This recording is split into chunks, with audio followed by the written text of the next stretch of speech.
Chers gestionnaires Twisit, dans cette vidéo, on vous aide à démarrer sur la plateforme Twisit.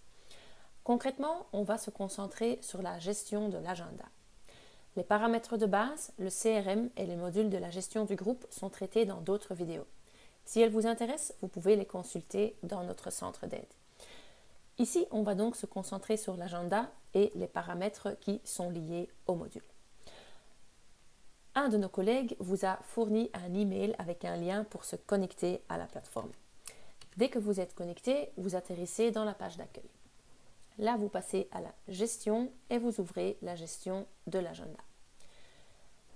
Pour consulter les paramètres, je vais ouvrir l'application dans un autre onglet et on va ouvrir les paramètres.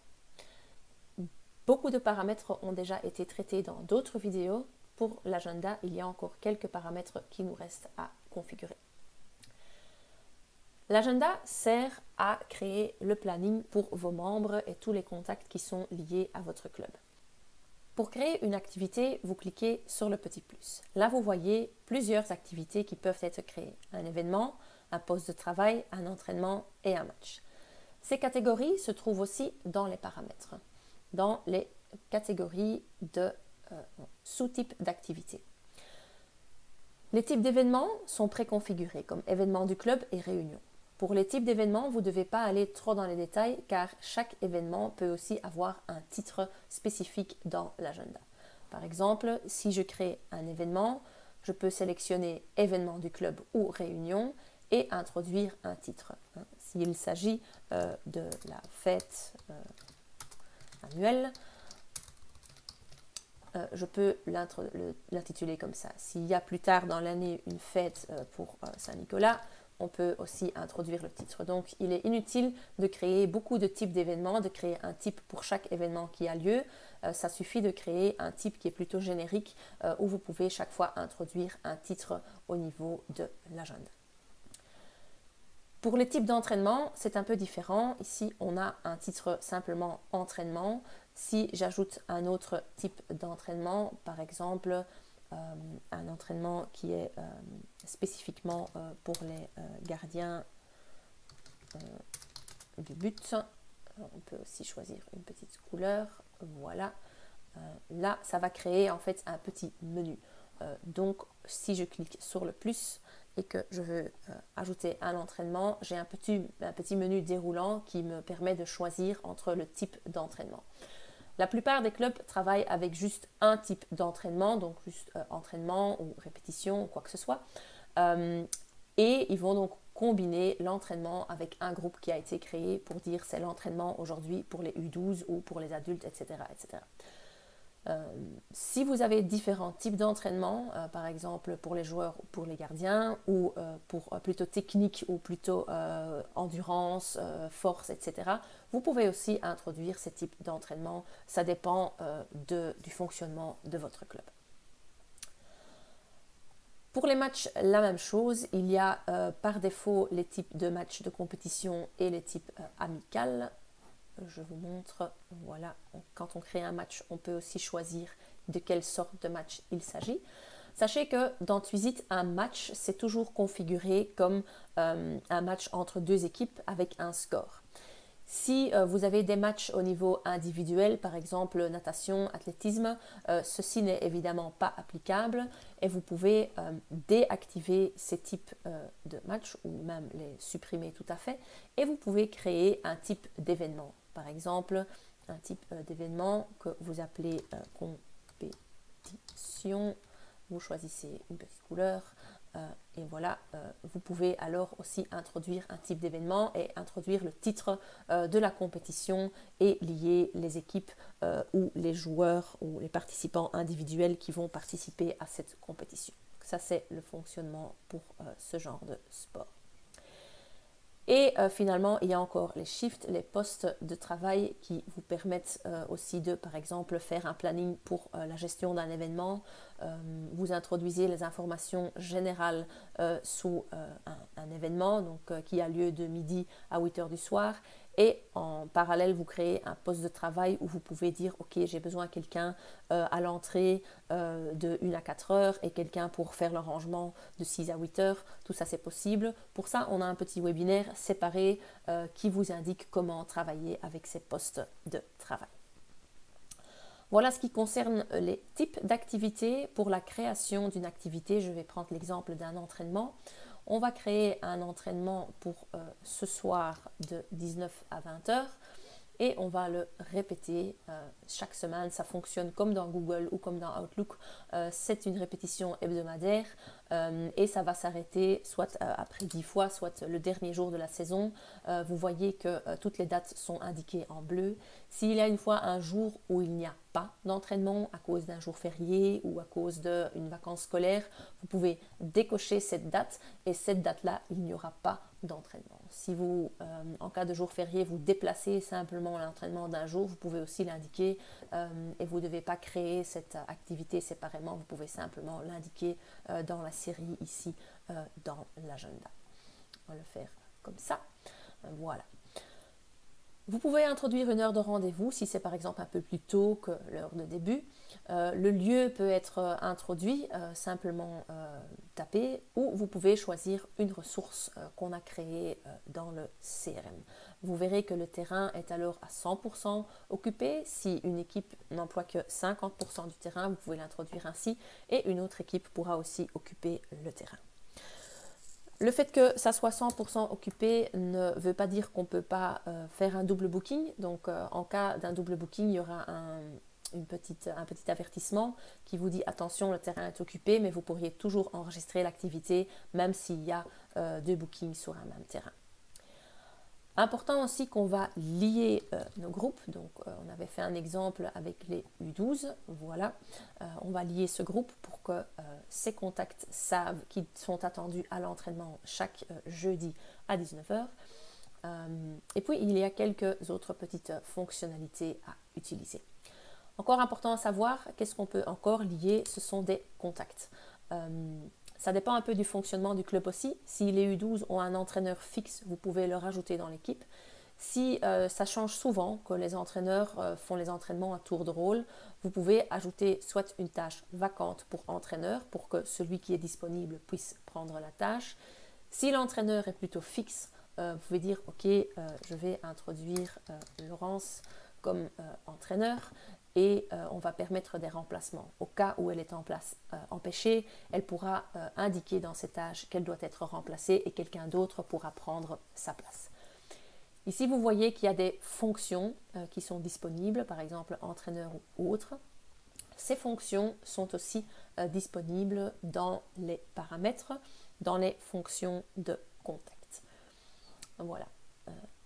Elles sont ici, les fonctions d'activité. Donc pour un entraînement, on a juste la fonction d'entraîneur disponible.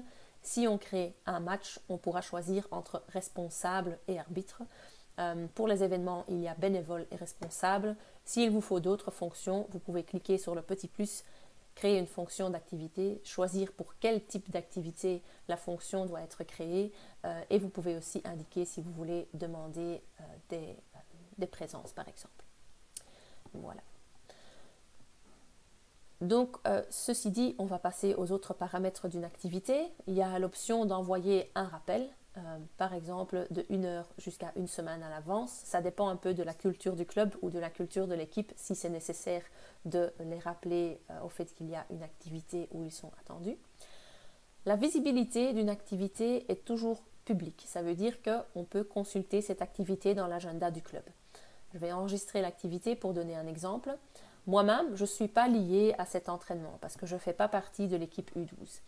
Si je vais voir dans ma planification, je vois qu'il n'y a rien parce que je ne suis pas attendue au club, il n'y a pas d'activité à laquelle je suis liée.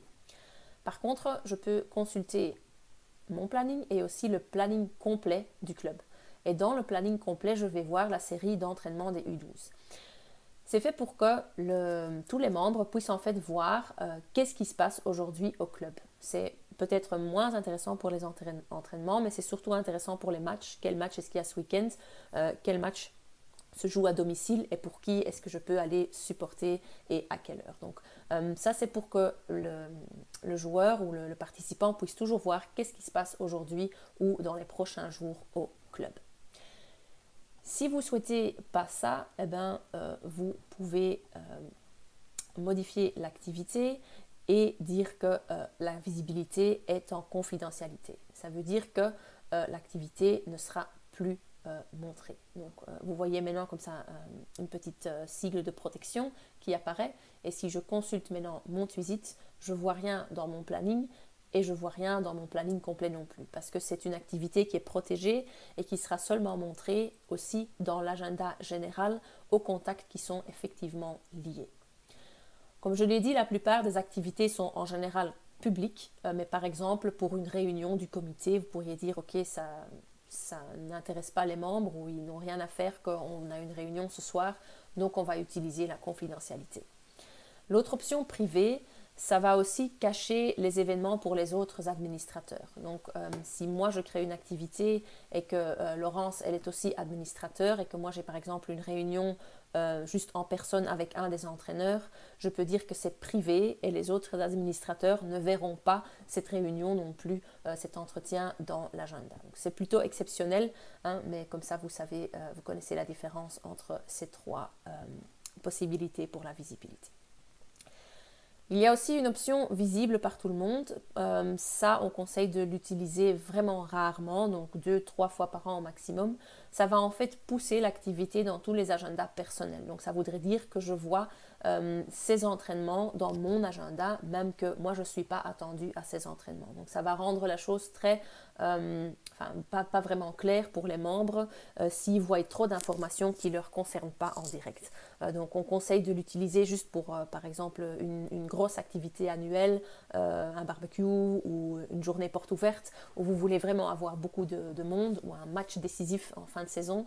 Hein, donc là, vous pouvez le cocher, mais on conseille de ne pas trop l'utiliser. Voilà. Si vous êtes encore en train de préparer une activité et que vous ne voulez pas encore la montrer, vous pouvez désactiver l'activité jusqu'à ce qu'elle soit tout à fait prête. Et puis, il y a les présences, une fonction qui est fortement utilisée. Donc, si vous voulez connaître la présence des membres, vous activez « Demander les présences ». S'il s'agit d'un événement, vous pouvez lier un formulaire que vous créez dans le module des formulaires d'inscription. Et là, il y aura, au lieu d'un bouton de présence, il y aura un bouton pour s'inscrire. Si c'est simplement pour info que vous mettez l'activité dans l'agenda, vous pouvez aussi choisir de ne rien faire. On va demander les présences. Il y a un type de présence par défaut qui est indécis. Vous voyez les autres options, présent et absent. Ces options de présence sont aussi paramétrables. Voilà les types de présence. Et là, vous voyez que indécis est indiqué comme type de présence par défaut pour les entraînements et les matchs et aussi pour les événements. Ça dépend un peu de la culture du club aussi, quel type de présence vous choisissez. Nous, on trouve que indécis est l'option préférée parce que elle permet à l'entraîneur de voir qui a vraiment introduit sa présence. Si vous mettez présent par défaut, l'entraîneur ne va pas savoir est-ce que quelqu'un va vraiment être présent ou est-ce qu'il a simplement oublié de dire qu'il va être absent. Donc ça c'est un peu à voir. Certains clubs préfèrent le statut présent parce qu'ils attendent tout le monde, ils trouvent que tout le monde doit être présent et ils doivent que aller dans Twisit pour dire qu'ils sont absents. Mais ça dépend un peu de la culture du club. Donc pour l'instant on laisse l'exemple sur indécis. Puis vous pouvez encore introduire un peu plus d'informations avant d'enregistrer l'activité. Je vais vous montrer ce que ça donne pour un utilisateur.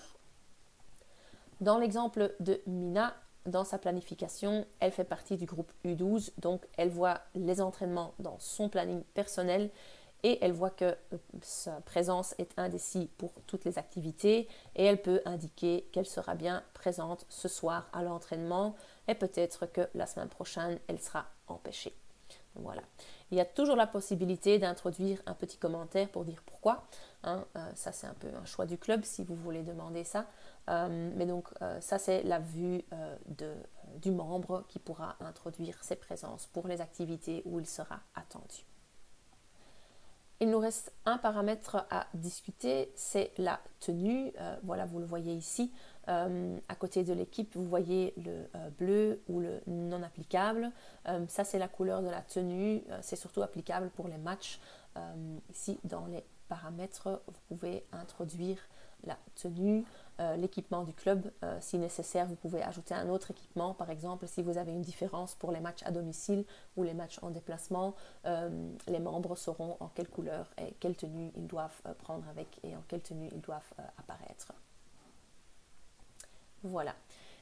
Si vous avez une autre équipe qui s'entraîne au même moment sur un autre terrain, vous pouvez copier l'activité et tout sera repris. Et là, il suffit de supprimer l'équipe, d'introduire l'autre équipe, par exemple les U14, de changer le terrain et puis tout le reste est... il n'y a pas d'autres ressources qui sont créées, mais tout le reste sera copié, vous enregistrez l'activité et elle sera aussi créée. Donc de telle façon, vous pouvez très vite compléter tout votre agenda pour toute une saison.